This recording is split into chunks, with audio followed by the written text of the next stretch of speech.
आज हम देखेंगे एमएससी फर्स्ट सेम में ऑर्गेनिक केमिस्ट्री में कि प्लेन ऑफ सिमेट्री किसे कहते हैं। तो इसमें बताया है प्लेन ऑफ सिमेट्री जब किसी मॉलिक्यूल में एक इमेजिनरी लाइन डालने पर मॉलिक्यूल दो इक्वल हेल्पर्स में डिवाइड हो जाता है और दर्पण प्रतिबिंब मिरर इमेज प्राप्त होता है।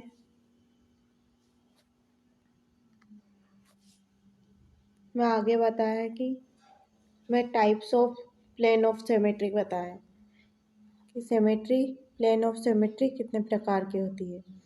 तो इसमें फर्स्ट बताए vertical plane of symmetry.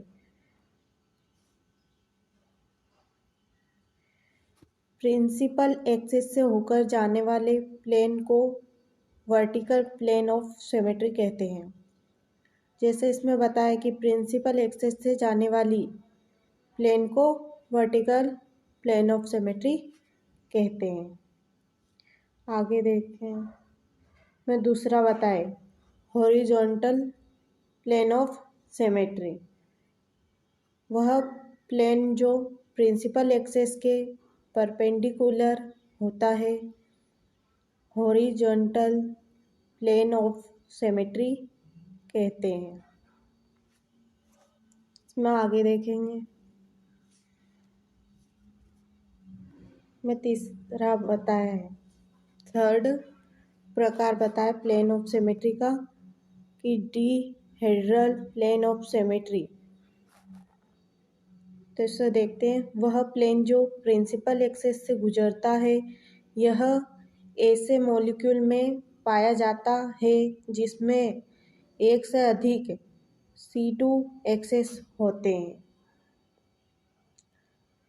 Example बताया इसमें कार्बन कार्बन से जुड़े हैं, इसमें कोस प्रेजेंट है। मैं बताया एक्सेस से जाएंगे सेम बन रहा है दर्पण प्रतिबिंब, नीचे भी वैसा ही बन रहा है जैसा ऊपर बन रहा है। तो इसमें कोस जो है वो प्रेजेंट है। मैं फोर्थ टाइप देखेंगे।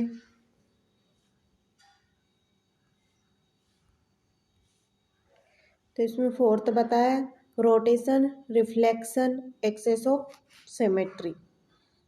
मॉलिक्यूल में सिमेट्री का एक एक्सेस होता है जिसमें अराउंड मॉलिक्यूल को 360 डिग्री प्रति एन के एंगल से रोटेशन कराया जाता है और फिर प्लेन के परपेंडिकुलर प्रिंसिपल एक्सिस के माध्यम से रिफ्लेक्शन होकर एक मॉलिक्यूल बनता है। उसकी स्ट्रक्चर शुरू में जो स्ट्रक्चर है सेम वैसी होती है।